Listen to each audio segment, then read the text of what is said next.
farms, white man's white land, white cotton in the white fields, black slaves with their black backs peeled. The past kills, black feet in the black night, running fast from black dog to the black bite.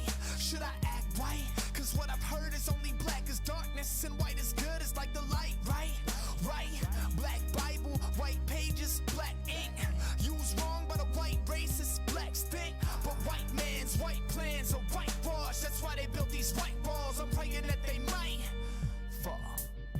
I guess we're colorblind. I guess we're colorblind. Blinded in our sin to all the ways of our creator. For he made us in his image, but we all some image haters. I guess we're colorblind. I guess we're colorblind. Just black, just white, mixed together, all gray. We were never meant to be this way.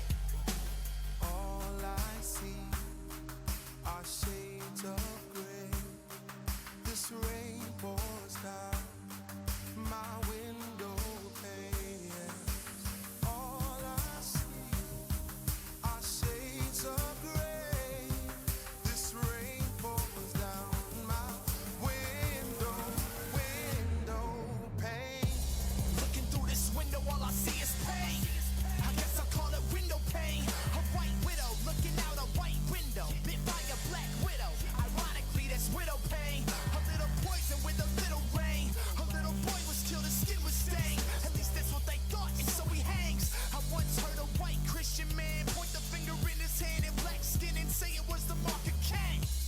Dang, so twisted. But I heard the same and yet the opposite from a black Christian. So I guess we're all the mark of Cain. Since we kill each other, we're clearly disabled, slain. I got some black family that don't even know it yet.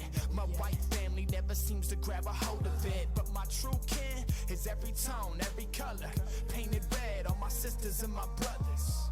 But I guess we're colorblind. I guess we're colorblind. Blinded in our sin to all the ways of our creator. For he made us in his image, but we all some image haters. I guess we're colorblind. I guess we're colorblind. Just black, just white, mixed together, all gray. We were never meant to be this way. All I see are shades of gray. This rain pours down my window pane. Yes. All I see are shades of gray. This rain pours down my window. Well, let's begin with the symbol here, Pepe the Frog. Let's begin with that. Let's take a look at the origins and the outcome of what Pepe the Frog means today. Online cartoon Pepe the Frog has been added to the Anti-Defamation League, ADL's database of hate symbols. Other logos cited as offensive by the ADL include the swastika and the blood drop cross of the Ku Klux Klan, KKK.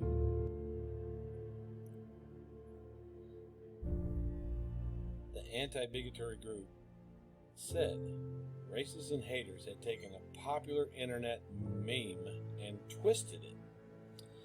Pepe has recently been depicted as Adolf Hitler and a member of the white supremacist KKK. Debut in 2005 in artist Matt Fury's Boys Club cartoons. Since then, pictures of the creature have spread through the online communities 4chan, 8chan, Reddit, where users can post an image for others to comment on. These are mostly used to express emotions or experiences, but some racist and anti-Semitic versions have been spread virally on Facebook and Twitter. Who are the alt-right? Trump Jr. Skittles graphic deleted from Twitter. The alt-right movement, a disparate group of right-wing social media users, has repeatedly shared Pepe reworkings on social media. The movement has been described as an alternative to mainstream conservatism, but its proponents have repeatedly abused Jewish Americans and portrayed white people as oppressed. The alt-right has claimed that Mr. Trump as its presidential candidate of choice. The mogul has not approved it, but did retweet a caricature depicting him as Pepe the Frog on October 2015 with the caption, "You can't stump the Trump."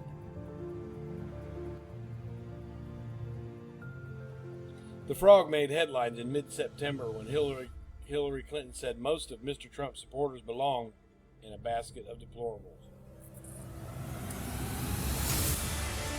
The Republican's son, Donald Trump Jr., shared an altered version of the movie poster for The Expendables, which showed Pepe with his father, and other conservatives labeled the deplorables. That cartoon frog is sinister. Miss Clinton's team duly released a post titled Donald Trump, Pepe the Frog, and White Supremacists in an explainer, claiming that the cartoon frog is far more sinister than you might realize. In May 2016, the Daily Beast quoted an anonymous white nationalist saying that a campaign was underway to reclaim Pepe from the normal. Internet slang for mainstream users. The ADL has clarified that most Pepe memes are not racist, and that innocent versions will not be subjected to the hate symbol designation.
White nationalist groups say that Donald Trump's electoral victory was also a win for their brand of white identity politics. A man named Richard Spencer has helped to shape this racist ideology. He's gained notoriety in recent weeks for statements that most find abhorrent, but that have increased his following. NewsHour's PJ Tobia has the story. Richard Spencer wants to redefine what it means to be American. He's credited with coining the phrase alt-right, adding an intellectual veneer to a racist movement based on a mix of white nationalism, neo-Nazi beliefs, and hard-edged populism. This country does belong to white people, culturally, politically, socially, everything we define America is. Last week, he spoke at Texas A&M University. Look at the history of multiracial nations. It's a history of conflict, it's a history of distrust. Timbers quickly flared inside the auditorium, Sit down. while outside, protesters denounced his message of white identity politics and confronted his supporters. Demonstrators tried to storm the meeting room, but were pushed back by police. During the presidential campaign, Spencer and his followers were a small but vocal pillar of support for Donald Trump, mostly active online, targeting those critical of the Republican nominee with ugly, sometimes anti-Semitic attacks. Media profiles of Spencer followed, focusing on his privileged upbringing, education at elite institutions, and sartorial choices. Then came this event in November, celebrating Donald Trump's election victory in downtown Washington, D.C. America was, until this past generation, a white country. It was a forum for the national politics, the kind of white nationalist think tank Spencer runs. His keynote address ended with Nazi salutes. Hail Trump! Hail our people! Hail victory! The Holocaust Museum, Anti-Defamation League, and others denounced the speech as an anti-Semitic attack. Spencer says his racist provocations are purposeful. The alt-right has come a long way. Donald Trump as a first step towards identity politics has come a long way. It was a time to be a little outlandish. And so that's why I did that applause line, which was a bit naughty. A bit naughty. I mean, we're talking about, people are Sieg Heiling. We're talking about an ideology that hundreds of thousands of Americans died to extinguish. And it's a bit of fun. Right. Whenever anyone says that I care about my people, I care about my identity, I want to expand and deepen my identity, the first thing you always hear, and it's become a joke, is Adolf Hitler, the Ku Klux Klan, the Southern Confederacy. It's these boogeymen that are thrown at any legitimate and genuine movement for identity. And I think at some level, people want to throw them back in the face of their attackers. When a journalist writes something that your guys don't like, it's a picture of her superimposed in an oven. And you can see the concern here. It's pixels and words. And a swastika is just an image. But it's not just an image, man. I think you know that. I'm positive you know that. I think you're just trolling. I'm not a very good troll. No, look, there is a line to be crossed, and to a point where I won't defend anyone, and that is any kind of imminent, real physical threat of violence. Despite Spencer's privileged upbringing and lifestyle, his are a politics of victimhood. If you're born in 1978 like I was, or 1988 or 1998, you've experienced being a minority, you've experienced, let's say, undergraduate life where you've gone through some, white guilt indoctrination, you've experienced trying to get a job at a major corporation where you know that their hiring is geared almost totally towards not hiring you. Those who know white nationalism best say that Spencer's message, newly packaged for millennials in sharp suits and clever memes, are in fact a very old product. At the heart and at the core of the alt-right, and no matter what they say, it's all about race. Frank Mink is a former neo-Nazi from South Philly. As a youth, he hosted a cable access show called The Reich. By age 18, he was doing hard time for kidnapping and torture, but left the movement shortly after getting out of prison. Every bit of it is about race. It all comes from that. And if you even look deeper, it comes from fear.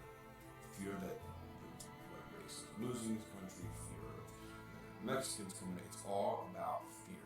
They're losing something. He says this sense of loss has always been a part of the radical right. I always was saying, well, they had BET, why can't we have white entertainment television? Well, all of television is white entertainment television. So it's like this, they're getting something that I'm not, and everything's being taken away from me. Nick now coaches youth hockey to steer kids in the right direction. He says if Spencer does have influence in a Trump administration, he used to roll back affirmative action and diversity programs. And Nick doesn't believe that Spencer's Nazi arm salutes are merely ironic.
This is my real voice. This is my real voice. This is my real voice.